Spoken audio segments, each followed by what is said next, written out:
The job of a coach or a mentor or a consultant is not to give you the answers. Do you think those resources that you currently have with your business be able to help you achieve that goal? I want to give you guys a secret that I've been doing for a long time with regard to me closing my deals online, whether it be business or maybe just my coaching students, perhaps. I've coached students from around the world, from Australia, Singapore, in Europe, in the US, even in South Africa. I've talked to students all over the world wherein I coach them at different things, most of them in business. But before I even close them, I want to share to you a secret. We call it the 4-question close. And if you're familiar with it, I'm sure that you're able to close a lot of deals with this one. In this episode, I'll talk about 4 things that are very important so that you're able to close someone, not in the short term, but in the long term. This one is something that you can use at the very short term. During my webinars, I've closed a lot of students during my webinars. And in my talks, I've done this a lot. Wherein, after my talks, my live talks or seminars, that's where I'm able to close students and long-term students. And these are high ticket. If you're not familiar with the high ticket, it's something that's worth at least $2,000 and up, or about 100,000 pesos and above. So this is how I close deals. And hopefully you learn some value from this. Stay with me until at the end of the video because it's important that you stick around and find out what are these 4 important points. Let's go.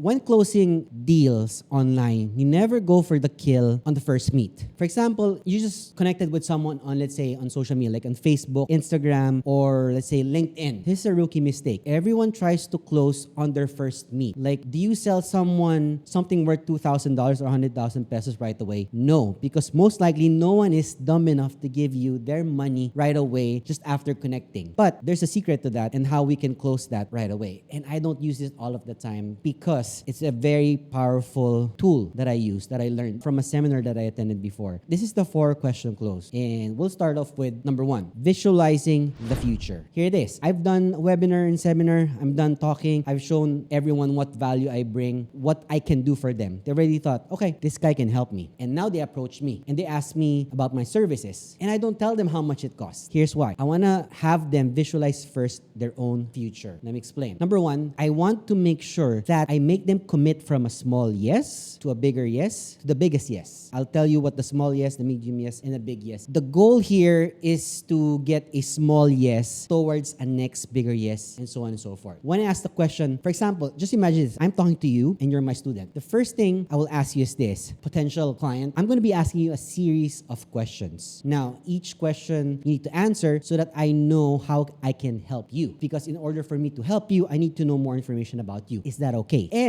when they say yes or absolutely or whatever it is, it's a yes. Now you got your first yes. It's a small yes because you're going to ask them, can I ask you a question? It's basically that. That's the simple term. Can I ask you a question? So that's number 1. When they say yes, you have 1 foot inside the door already to closing them. It's the first step. If they say no, then that's the end. No, I won't answer any questions. Why? Why should I answer a question? So they're already skeptical about it. No, forget it. That's the most important thing. You want to get them from that small yes, and now we're moving on. And then you say, since you agreed to this, I will ask you certain questions and it depends on you how you answer if I can help you move forward. Just imagine this. Today is, for example, the date today. And a year from now, we're going to be talking again. And I want to ask you, what do you think will make you say to me that, hey, Antonio, you know what? Talking to you last year, a year ago, was the best thing ever happened to me. What would make you say that? I want you to think of a goal that you want to achieve. And think of that in your head right now. I don't know whether it is financial or work or in a relationship or whatever it is that your goal is. Because I want to know if I'll be able to help you. I want you to visualize your future. I want you to think based on your future account or your future business. What do you want to see in your business a year from now? Because I want to see if I'll be able to help you. And when I see that you have a clear and concise goal, a precise goal, let's say your goal is financial. Your goal right now is in a year, when you tell me like a year from now, I want to see 20 million in my bank account a year from now. For you, that's feasible. So that's your goal. In your mind, you have a direct figure in mind that you want. Let's just imagine this, 20 million, just for an example. So I want you to think of this. If you know that figure in your mind, you're already looking at your future. You're not basing it now. Let's see. So we're done done with the first one, which is visualizing your future and asking you at the same time, why is it that important for you? Why is that goal of having, let's say, 20 million very important for you? Whether it be,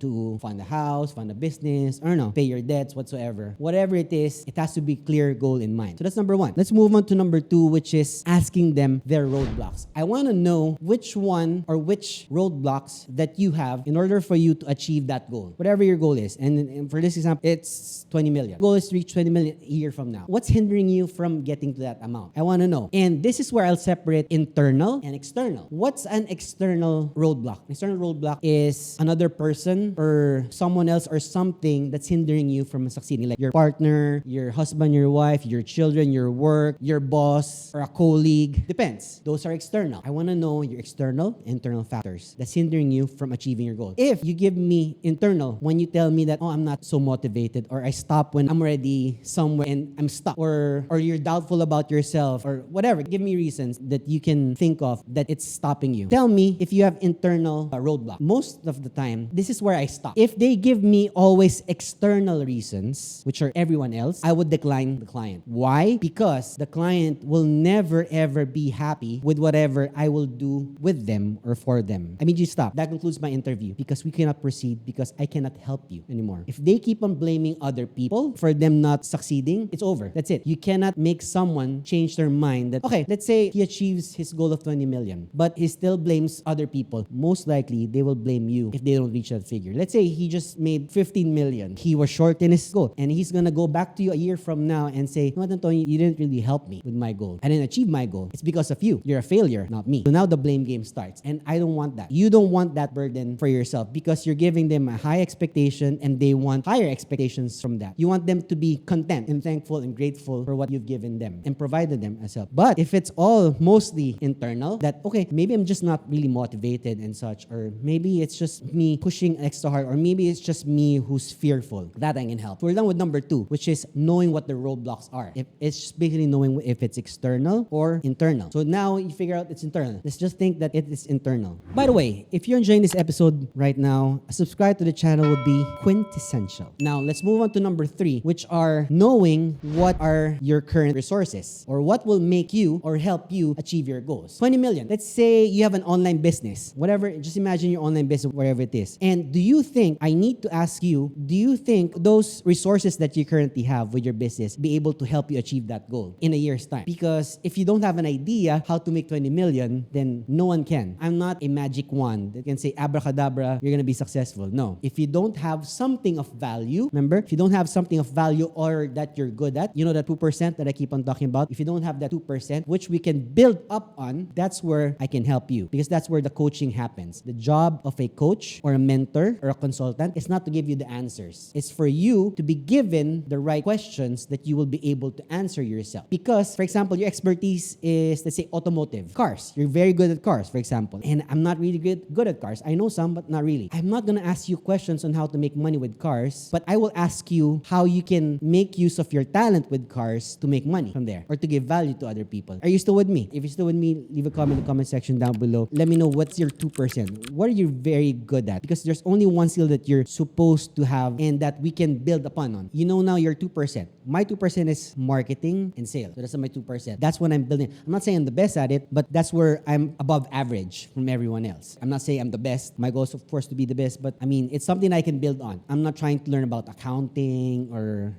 science or whatever, or tech. It's not my thing. If I know what your current resources are when it comes to automotive, for example, and let's say you're going to build a garage, a repair shop or some sort, and you know how much you can charge, etc., how your revenue streams, how you can make money from there, how we can market it and everything else, then now we're talking. Because now I know what resources you have that I can help you so that you can make, what's 20 million divided by 12? So it's probably 1.2, 1.3 million pesos a month. And I want to know your margins, etc. So I'm not going to go into details, but if I know what resources you have that you can build upon on, and most likely I can also help you when it comes to investors, etc., and help you make your pitch. That's where coaching happens. Now I know that you have something that is of value. There's no such thing as getting something for free. Nothing. Like, you can't get 20 million out of nothing. Like, if you can't provide any value or skill, you can't get 20 million. It's so hard. And not even 1,000 pesos for nothing. Just for being cute, maybe. Most of the time, no one's gonna give you money for that. Let's just make that clear. I need to know what are your current resources. So that's number 3. Now you know your number 3. Let's move on to number 4. I ask them now this question. Clearly, you have everything that you have and everything that it takes for you to succeed that can help you a year from now because your goal is clear and concise. You have resources, etc. Now, I only have one question. And this is the biggest yes that you ask from them. Do you need my help? That's it.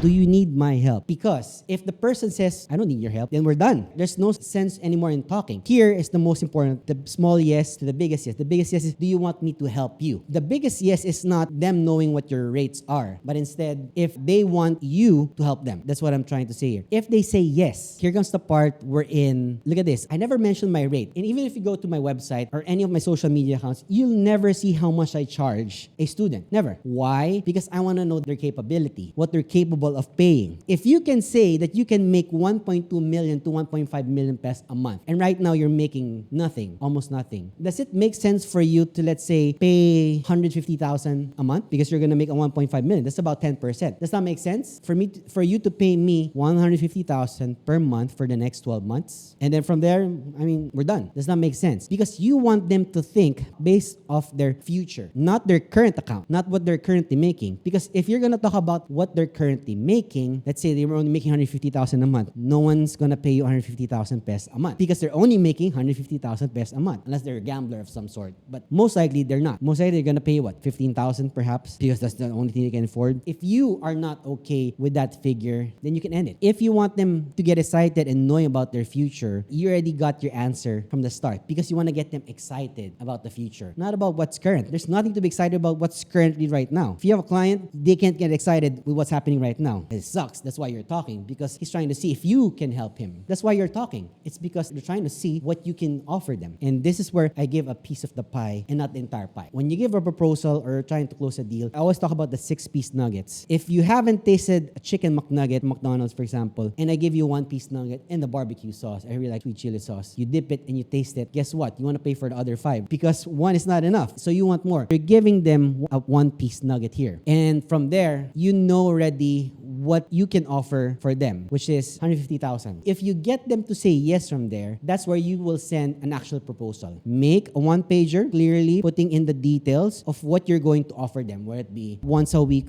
meetings, twice a month meetings, what are your KPIs or your key primary inputs or your deliverables. Deliverables have to be clearly set because they need to know what to expect from you. Because if you used to doing with other clients, they're not. They need to know what are your commitments. For us, like in ad agency, if it's digital posting social media, for example, let's say, we're going to post on your social media accounts once a day or at least 30 times a month. So that's once a day. It's clear because you can't say, we're going to make 30 creative posts. I don't know what's creative for you. If I show you 30 pictures, maybe 10 of them will be creative for you. And for him, it can be 20 because that's objective. We're talking about objective, like something you can count. Okay, I made 30 posts. So that's 1, 2. Okay, you can count it. But if you ask him how many are creative, 10, 15. So at least it's clearly put out there because in the end, they will approve of it. If they don't like it, you'll have to change it. I have more details on it, but if you want to know more about it, leave a comment with the word CEO and I'll give you more information on making sure that you can close your deals online and how you can actually funnel them to talk to you.